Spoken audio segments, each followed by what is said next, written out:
Mesdames, Messieurs, bonjour, bienvenue au journal. Le Premier ministre malien au Burkina, Soumaïlou Boubèye Maïga, séjourne à Ouagadougou pour parler sécurité avec les autorités burkinabè, mais aussi coopération bilatérale. Il a entamé sa visite par une audience avec son homologue burkinabè. Les hommages se multiplient pour saluer la mémoire de Winnie Madikizela Mandela, la militante anti-apartheid, ancienne épouse de Nelson Mandela, qui a consacré sa vie à lutter pour la cause de son peuple, qui rend un hommage à cette passionnariat sud-africaine depuis l'annonce de son décès.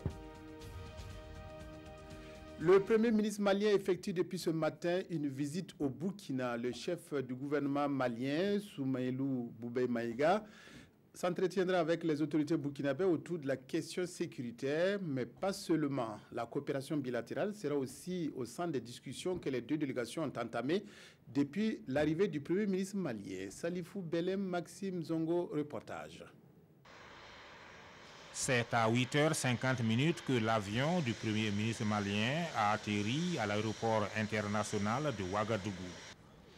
Il a été accueilli à sa descente d'avion par son homologue du Burkina, Paul Kabatieba, et une forte délégation du gouvernement. Il était chargé par le président Keïta de venir voir son homologue pour lui faire le point de la situation sécuritaire et générale au Mali. Et en plus de ça, donc avec mon homologue, nous allons procéder aussi à une analyse de notre situation réciproque parce que nous faisons face aux mêmes problématiques de sécurité. Parce que sur nos territoires respectifs, nous avons des groupes terroristes, des djihadistes, des groupes d'autodéfense et différents groupes armés qui sont plus ou moins instrumentalisés par les forces que nous combattons. Si les questions sécuritaires occuperont une place de choix dans les échanges, l'économie ne sera pas en reste. Proximité géographique et donc appartenance à un même espace économique oblige. Nous ne gérons pas que la sécurité, nous gérons aussi les perspectives de développement pour nos pays, pour nos populations. Nous allons en même temps aborder des questions relatives aux perspectives que nous pourrions construire ensemble, en particulier dans notre zone transfrontalière. Audience avec le chef de l'État, séance de travail sur la création d'une zone économique, recherche de perspectives afin de créer davantage d'opportunités, notamment au profit des jeunes. Bref, c'est un séjour de 24 heures qui ne sera pas du tout repos. Coopération toujours, un partenariat signé avec le Centre du roi Salman d'Arabie Saoudite ouvre de nouvelles perspectives pour les personnes vulnérables au Burkina. Les ministères de la Santé et de la Femme ont, grâce à cette signature, reçu un lot de matériel de santé, de médicaments et de nettoyage. Valeur de ce don, 500 millions de francs CFA. Jean-Hugues Bayala, Ismaël Diloma Sirima. Des médicaments, du savon et du matériel d'hygiène pour les femmes font partie de la première tranche du don du roi Salman d'Arabie Saoudite. Ce don, d'une valeur d'environ 500 millions de francs CFA, entre dans le cadre de l'engagement du Royaume d'Arabie Saoudite pour soutenir le gouvernement burkinabè. Nous voulons remercier d'abord l'ambassadeur de l'Arabie Saoudite qui nous a accueillis dans sa demeure pour ce don-là et remercier le roi d'Arabie Saoudite et le Centre roi Salman pour ce don qui va en droite ligne également pour la gratuité des soins des femmes et des enfants. Ce don-là va soulager un tant soit peu les patients et aider également à l'avancée de la gratuité des soins. En plus de cette première tranche de matériel, d'autres stocks seront bientôt mis à la disposition du ministère de la Santé et aussi celui en charge de la solidarité nationale. Ces derniers devraient ensuite les acheminer aux différents bénéficiaires. L'éducation inclusive reste un pari à gagner au Burkina, d'où le combat mené par de nombreuses bonnes volontés, dont l'ONG internationale Life for the World, qui multiplie les rencontres de sensibilisation. La dernière en date a eu lieu à Ouagadougou. Un forum a permis de parler de cette éducation qui surmonte les barrières du handicap. 3 approches prônées afin de permettre à tous les enfants de bénéficier d'une éducation de qualité. Vincent Tiendrebego. Une éducation inclusive de qualité pour tous, c'est tout le sens de cette rencontre. Un forum de 4 jours initié par l'ONG Light for the World pour mettre en exergue quelques bonnes pratiques en matière d'éducation inclusive. Le forum qui s'est déroulé durant les 4 jours consistait à montrer les bonnes pratiques qui existent au niveau du Burkina en matière d'éducation inclusive, en mettant l'accent sur les 3 approches: l'éducation inclusive prônée par l'UNESCO, l'approche ECAM soutenue par UNICEF et la réadaptation à base communautaire soutenue par l'OMS. Il y a d'autres initiatives qui sont développées un peu partout dans nos régions et nous, on voudrait par ce forum montrer l'existence de ces bonnes pratiques et inviter les décideurs à tenir compte de ce qui est déjà mis en place au niveau national et au niveau opérationnel pour ne plus réinventer la roue. Promouvoir les bonnes pratiques, mais c'était aussi l'occasion de discuter des défis et des moyens à mettre en œuvre pour réaliser l'éducation inclusive. L'une des importantes recommandations de ce forum était de mettre en place un comité de suivi de la mise en œuvre de toutes les recommandations formulées au cours des échanges. Le Mourbine, lancé au Burkina par le Lalinaba, fait des émules. Des producteurs réunis au sein de l'association Burkinbi Bara se sont retrouvés hier à Ouagadougou pour préparer la prochaine campagne agricole. Le Lalinaba Tigré et les producteurs de cette légumineuse tablent sur une production de 5000 tonnes de Mourbine pour les saisons sèches et humides de 2018-2019. Moussa Ouedraogo, Vincent Tiendrebeogo. Les producteurs de Moumbéine préparent déjà la prochaine rentrée agricole. Organisée au sein de l'association Burkinbi Bara, les responsables de cette association dans les 13 régions sont réunis pour tracer les sillons d'une meilleure campagne agricole. Nous avons échangé, nous avons partagé de comment nous allons nous organiser cette année pluvieuse-là, 2018-2019.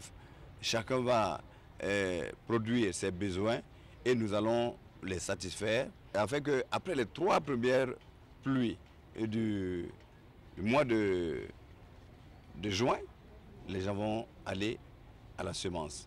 5000 tonnes de Moumbine, c'est l'objectif que les producteurs se fixent pour cette campagne. La barre est placée haut, mais l'Arlenaba et ses équipes tiennent à y parvenir. Cela est réaliste. Cette année, nous avons des milliers et des milliers de paysans qui ont adhéré à la culture de cette légumineuse. C'est une légumineuse qui est résiliente, qui produit à partir de 45 jours en contre-saison et à partir du 55e jour en saison pluvieuse, il commence à produire. Sur une superficie de 0,25 hectares que j'ai mis sur le centre de transfert à Dédougou, précisément à Badala, et le promoteur, qui est M. Zoromé Adama, a fui, il a arrêté de récolter malgré qu'il y a le produit. Parce que chaque 3 jours, il doit récolter. Il a déjà 600 kilos qu'il a eu sur 0,25. 0,25, je précise que c'est un hectare divisé par 4. Une production qui veut s'étendre à toutes les régions du Burkina par l'engagement de l'association Burkinbi Bara. L'association vient d'obtenir sa reconnaissance officielle pour œuvrer au développement, surtout à la lutte contre la faim, sous le leadership de l'Arlenaba Tigré. Un centre d'information et d'animation environnementale a ouvert ses portes à Fadangourma. Ce centre initiative du mouvement africain pour les droits environnementaux met à la disposition des populations de la région des documents sur l'environnement. L'association milite depuis 2 ans en faveur de la promotion de l'agroécologie et de l'éco-citoyenneté. Aimé Douamba, Chantal Ouedraogo, à Fada. L'information relative à la gestion et à la protection de l'environnement est désormais accessible à travers l'ouverture de ce centre d'information et d'animation environnementale à Fada. Ce cadre d'éducation à l'éco-citoyenneté est à l'actif du mouvement africain pour les droits environnementaux dans la région de l'Est. Cet espace sera utilisé pour les différentes communications, les cours d'éducation environnementale, les consultations donc, des différents documents qui sont sur place. Et le centre accueillera aussi des stagiaires parce que toute l'expertise est là dans la documentation. Et nous allons donc accompagner toutes les initiatives afin que les gens puissent intérioriser de bons comportements et conformément à nos textes et aux différentes conventions internationales. Et c'est avec enthousiasme que acteurs de développement, élèves et étudiants de la ville de Fada ont accueilli la création de ce centre.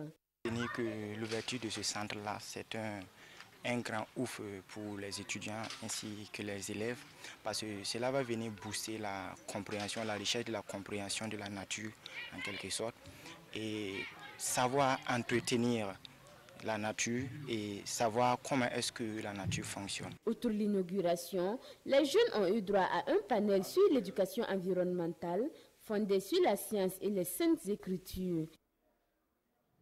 Le médiateur du Faso offre une mosquée aux populations de Bassan dans le Sourou. Ce lieu de culte a été inauguré en présence de la donatrice Sarah Sérémé vendredi dernier. Les fidèles musulmans de Bassan n'auront plus à parcourir de longues distances pour les prières du vendredi. Reportage Lassina Ouattara, Karim Ouedraogo. C'est désormais dans cette nouvelle mosquée que les fidèles musulmans de Bassan et environnants vont accomplir leur prière hebdomadaire, la prière de vendredi.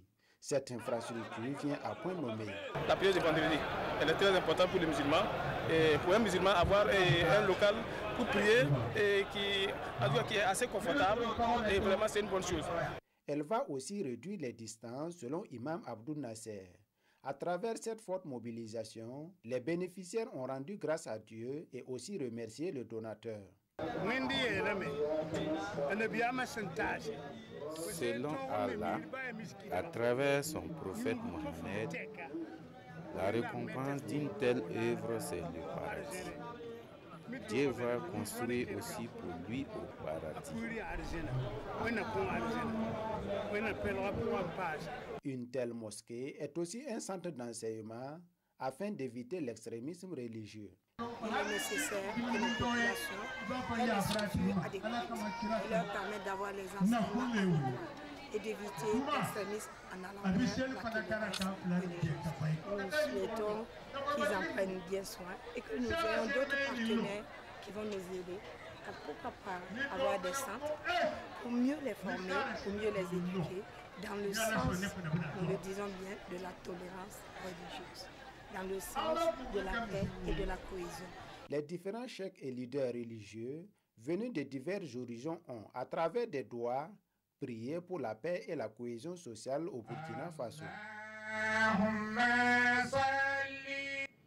Winnie Mandikizela Mandela a tiré sa révérence hier après avoir consacré toute sa vie à lutter pour la cause de son peuple. Quoi de plus normal que de nombreuses voix s'élèvent dans le monde pour rendre un hommage à l'ex-épouse de Nelson Mandela. En Afrique du Sud, sa patrie, des milliers de sympathisants sont allés danser et chanter devant sa maison. Des funérailles d'État seront organisées le 14 avril prochain pour la Pastoralia sud-africaine. Quelques 200 personnes se sont rassemblées devant la maison de Winnie Madikizela Mandela à Soweto après l'annonce de sa mort. Ils ont chanté et dansé. Des ministres et le président lui-même, Cyril Ramaphosa, sont venus lui rendre hommage. Des funérailles d'État seront organisées le 14 avril, qui seront précédées par une cérémonie le 11 avril. Winnie Mandela a eu un formidable impact sur le continent africain. On se souviendra d'elle comme une personne vaillante et courageuse. Winnie Mandela s'était imposée comme une égérie de la lutte anti-apartheid en reprenant le flambeau de son mari Nelson Mandela en prison. Elle a divorcé en 1996. Celle que l'on surnomme la mère de la nation a par la suite été impliquée dans différents scandales, enlèvements, violations des droits de l'homme, corruption. C'était une icône de la libération et puis quelque chose a terriblement mal tourné, explique à son propos Desmond Tutu. Winnie Mandela a séjourné au Burkina en 1995 pour participer au FESPACO. Le décès de l'égérie de la lutte anti-apartheid Winnie Mandela suscite des commentaires dans les journaux qui évoquent aussi la situation politique nationale. Revue de presse avec Aimé Solange Guigma. Sortie médiatique du Parti de l'indépendance du travail et de la justice, Soumane Touré accuse les autorités coutumières et religieuses d'être à la base de l'instabilité politique chronique au Burkina, rapporte aujourd'hui au Faso. Pour l'observateur Palga, c'est du Soumane tout craché pour qui il faut balayer militairement si possible l'actuel régime, car Roch, qui n'a pas pu construire l'hôtel des députés en 11 ans de présidence à l'Assemblée nationale, ne peut construire une nation. Lit-on dans ce journal. Au même moment, Eddie Kombouego tire à boulet rouge sur les journalistes. Il leur en veut d'avoir transformé ses propos et les accuse d'être à la solde du MPP pour lui créer des problèmes. Quoi qu'il en soit, des militants CDP se proposent de se sacrifier pour le retour de ce parti au pouvoir, rapporte l'observateur Palga. Dernière nouvelle du procès tant attendu, mais qui s'avère bien peu intéressant, comme nous le souligne l'Express du Faso. 9 prévenus sont sommés de rentrer au plus tard le 9 avril prochain, indique le pays. Pendant ce temps, l'observateur Palga indique que les avocats Alidou et Zampalegré se déportent et c'est ce 6 avril l'audition des inculpés pour le grand déballage de ce procès du putsch manqué, signale Sidoya. À l'international, Winnie Mandela n'est plus depuis le 2 avril 2018, affiche le journal de tous les Burkinabés.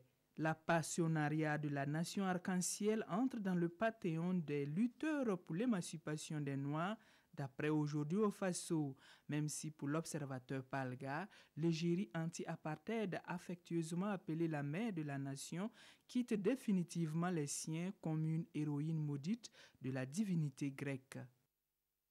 C'est tout pour cette édition. Merci de l'avoir suivi. Excellent après-midi à toutes et à tous en compagnie de la RTB.